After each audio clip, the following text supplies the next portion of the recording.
Hi guys, lakad tayo ngayon guys. So pupunta tayo doon sa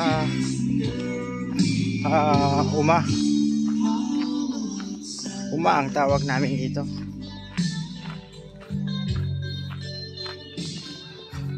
Ayan.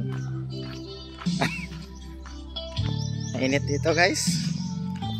Pero useless din yung jacket natin kasi yung ulo lang yung nalalagyan. Ulo lang yung nalalagyan guys, oh. Mano-mano, oh. Timitim na natin guys. Pero okay lang yan. Dati naman tayong maitim. So, to guys, ipapasyal ko kayo. Papakita ko sa inyo yung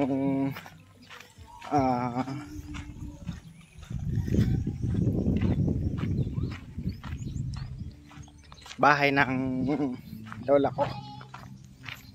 Ayan.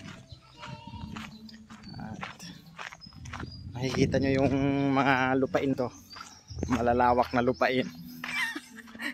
Char lang. Baka maniwala kayo. So ganito ang Mindanao guys. Kung siniisip nilang magulong Mindanao, tingnan nyo na lang sa video kung gaano kagulo. Magulo lang yung nagbibideo. So nilalakad natin.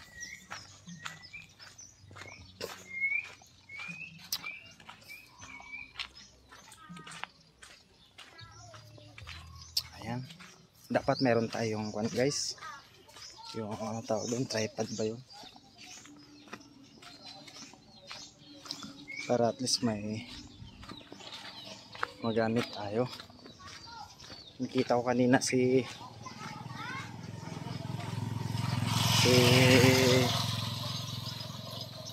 Uncle Jimmy, kasi hindi kami masyado nakapag-usap dahil nakaalis na siya.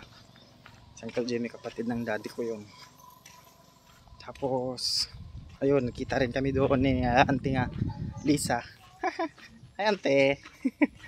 Si Auntie Lisa hindi talaga tumatanda yan eh. Kung ano yung nakita ko sa kanya sa picture nung bata pa lang ako, hanggang nung nagkita kami nung I think 2017 or 18. At saka yung pagkikita namin kanina, halos hindi nababago yung mukha. Ganoon pa rin guys. Maganda talaga si Auntie Lisa. Lisa, baka naman. Gcash ice cream. Ice cream. Tapos lahat ng mga Doliente family, salamat mga auntie. Ayan, Doliente family, especially Kabuti family. Si Auntie Miriam kanina wala eh. At saka shoutout din pala sa insan ko. Wala naman siya dito, nandun siya sa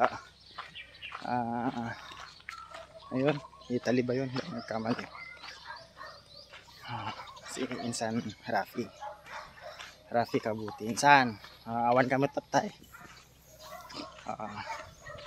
Tatuya kanya yo.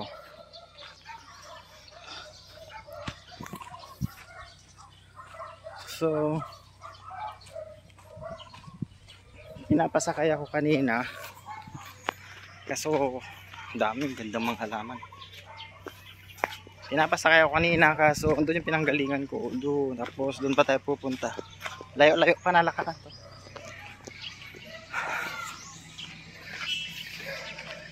Magkakapatid na Doliente. Mahirap talaga guys. Mahirap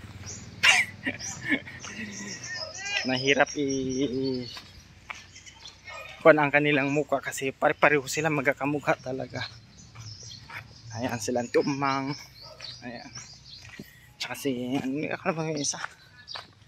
Halos pare-pareho silang picture. Daming kalamansi oh. Libre kumuha dyan guys. So ayan na. Dito na tayo sa mga maraming niyog.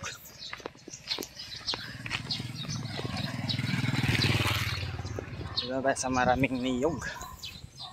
Ano, mga niyogan.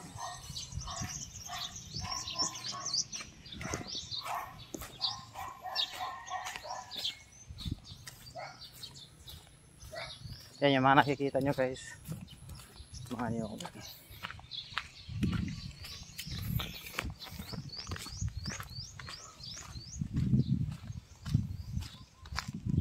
Dapat background natin yung nyug talaga para Mindanao na Mindanao yung dating natin, hindi lang, hindi Sorsogon, hindi Bicol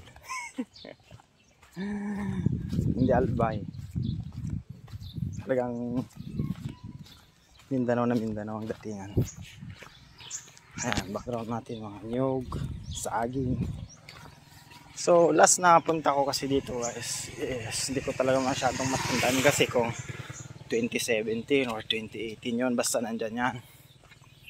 So 18, so yung let's say 18, 2018, 19, 20, 21, 22, 23, 24, 5 years na din guys. So marami na rin talagang pwedeng nangyari sa 5 years na yon. At the same time, marami na rin nagbago. Usually mga daanan, mga kalsada, may mga tao na rin nawala. Gaya ni